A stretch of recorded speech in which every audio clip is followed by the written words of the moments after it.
After his wife passed away and his sons moved out,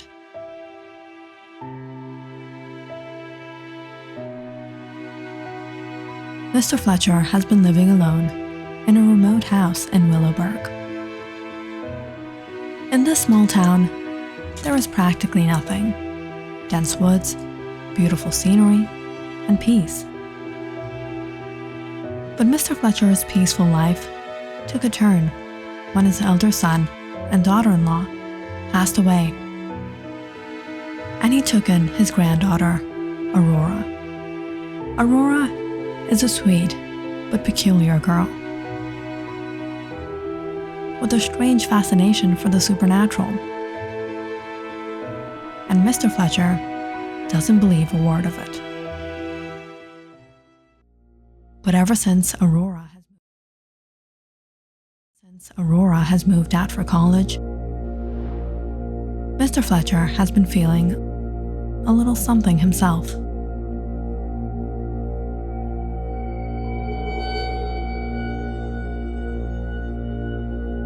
And one night, he sees something to which he has no explanation.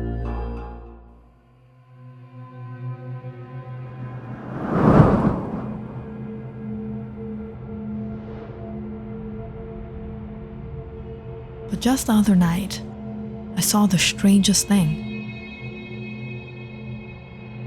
I don't know what it was. Who are you? I am Ruach. Ruach? What are you?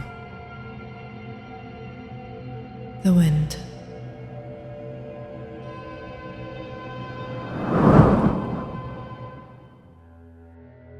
Listening to Mr. Fletcher, one of the girls spoke up. It's a spirit.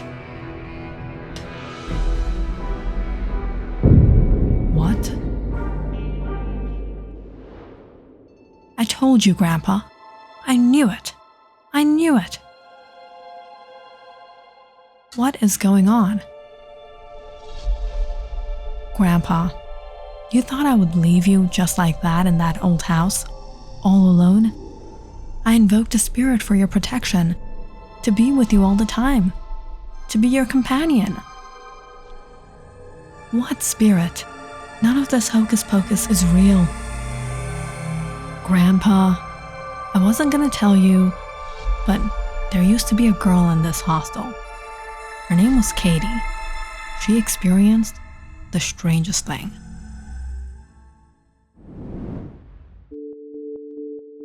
It was her first year in college. She had a hobby of making short horror films with a couple of her friends. We used to watch her channel on BII YouTube. She was like the horror sensation at the time. They used to go to distant places, old mansions, abandoned properties, stranded ruins. You know, places where our world and the other world become one. So Katie and her friends were planning on visiting an abandoned house in Carson City, Nevada. They were going on a weekend trip. It was their biggest project yet. And they weren't planning on staying at a hotel like the phony horror shows. They were going to spend the night at the abandoned house. Turned out when they got there, the place seemed like no soul had entered in years.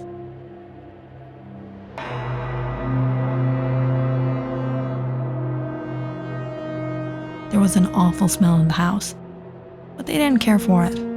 It could have been some dead rats or something. The house was rotting. So they started cleaning up a small space and set up their cameras and sleeping bags in the living room.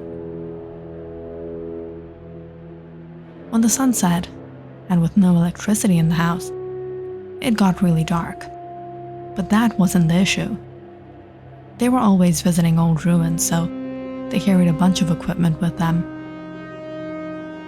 Flashlights, backup flashlights, batteries, food, tools, and knives, just in case of wild bees sneaking in late at night.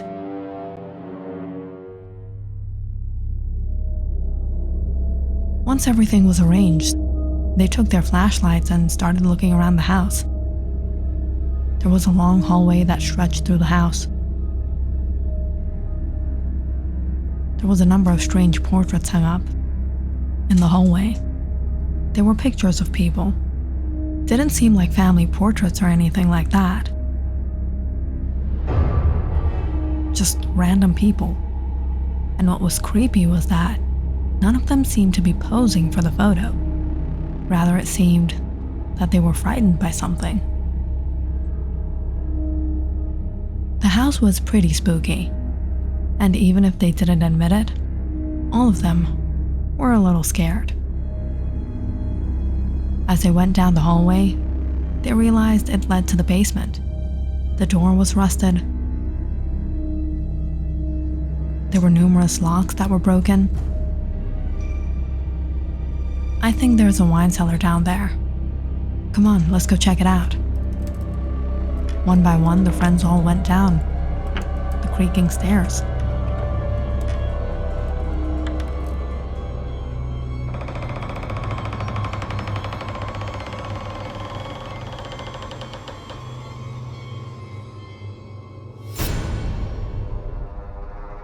But when they saw what was in the room, they started to freak out. There were chains and shackles hung up on the wall,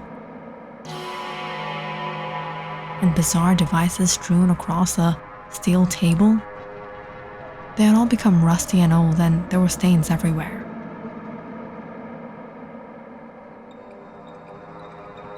And remember that awful smell they got since they entered the house?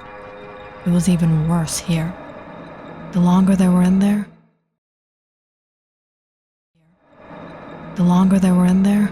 the smell got stronger and stronger, and Katie started to go lightheaded. I'm not feeling good. Something's not right, you guys. Yeah, I think we should get out of here. Hold on, let me take some pictures. The friends decided it was best if they got out of there. But when they got out to the hallway, something stranger started to happen.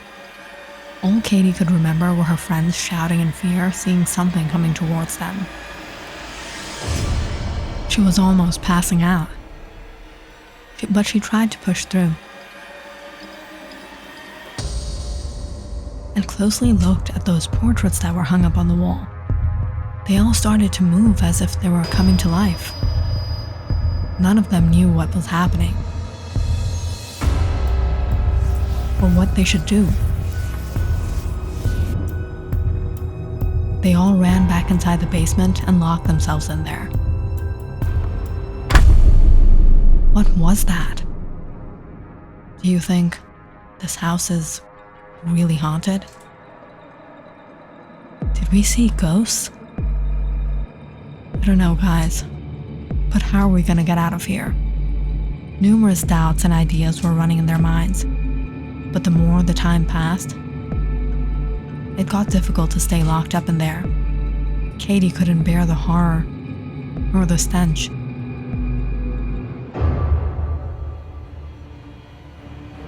Everything started to go black, and she fainted. When she woke up the next morning,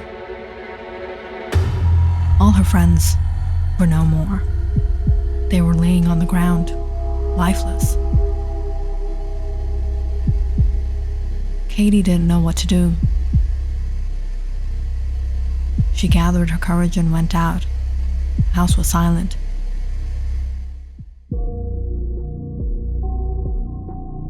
She called the police and told them everything that had happened. But Grandpa, no one believed her. They said it was some gas leakage, that the friends had been inhaling the gas too long and it caused them to hallucinate. They started to imagine seeing things and became paranoid, which led them to attack each other and eventually take each other's lives. Katie got lucky to have escaped the horrible accident as she lost consciousness. But after further investigation, the police found out the abandoned house actually belonged to a serial killer. He used to kidnap his victims and torture them in a cell in the basement. And even today, Katie says it was no hallucination. She saw the ghost of the serial killer and his victims. Okay, assuming Katie really existed and she said the truth, I'm still alive and I'm no serial killer, so it can't be my spirit. And I can assure you, your grandma was no serial killer. But Grandpa, Aurora, it was just a story, and what I saw was a dream. Then how do you explain the times you weren't sleeping? It was a spirit, Grandpa. Okay, I gotta go. It's getting late. Mr. Fletcher didn't believe anything the girl said. But after a fun evening, he was on his way home. What was I thinking? Share ghost stories with those girls? The following week went by rather slowly. Mr. Fletcher didn't see any cats, dogs, or snakes on the property.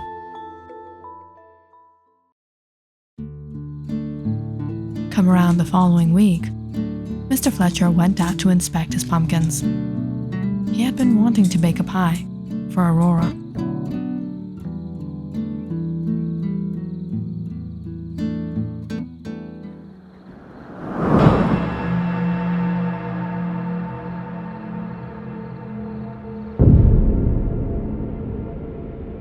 Mr. Fletcher, you have to go.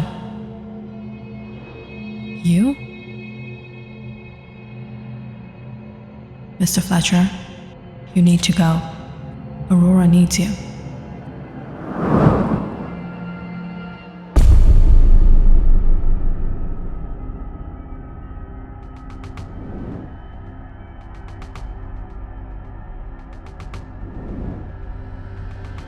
Feeling something isn't right, Mr. Fletcher immediately packed his rifle and got in the car, heading towards the hostel.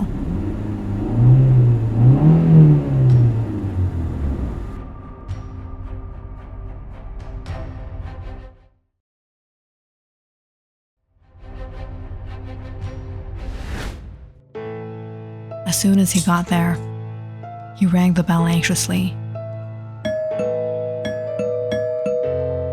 But no one opened the door.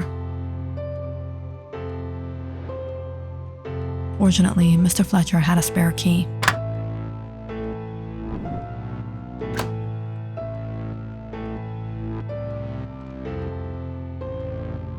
But the moment he stepped inside, he was surprised to see a man standing in the hall outside Aurora's room. As soon as he tried to attack him, Mr. Fletcher was quick to act. He hit the guy over the head, throwing him unconscious.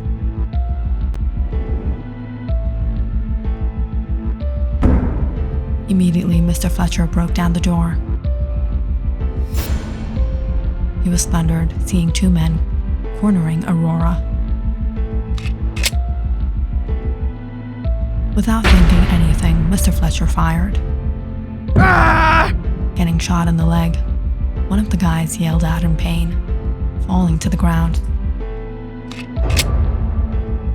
And the other, horrified to his core. Please don't shoot. Don't shoot. It was the end of the semester. Aurora's roommates had all gone back home for the break, and she and Sydney were the last to lock up and leave. But when Sydney left a little early, Aurora was all alone at the hostel for the night, and Mr. Fletcher was supposed to pick her up tomorrow. But it turned out, Aurora got an unexpected visitor.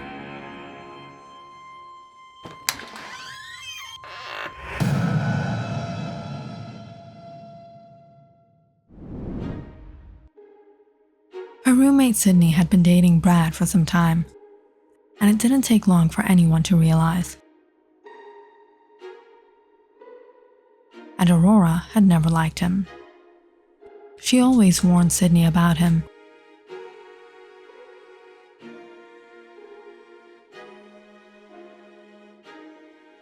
"Sydney, why are you crying?"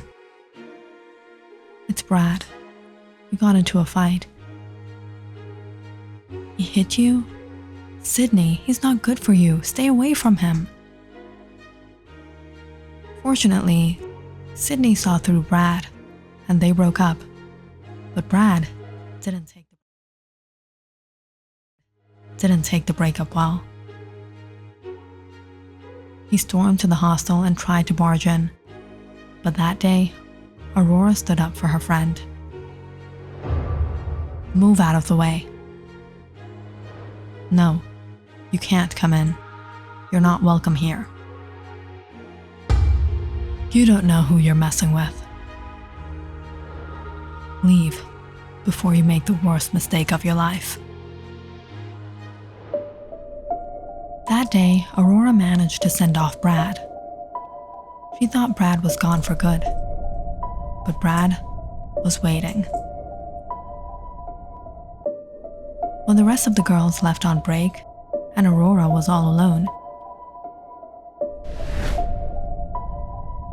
he found his perfect opportunity.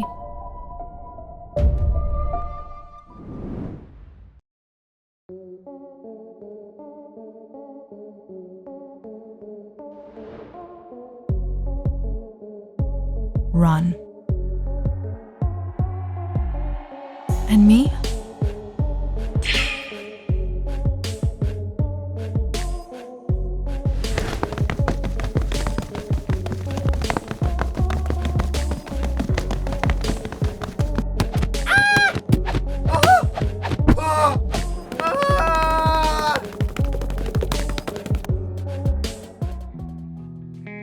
Let's go, Aurora.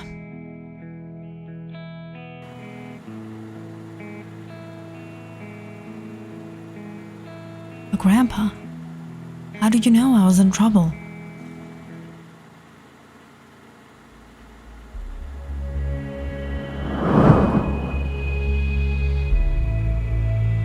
The wind. Click on the subscribe button and check out more awesome videos on our channel. And don't forget to press the bell icon because you know it's interesting.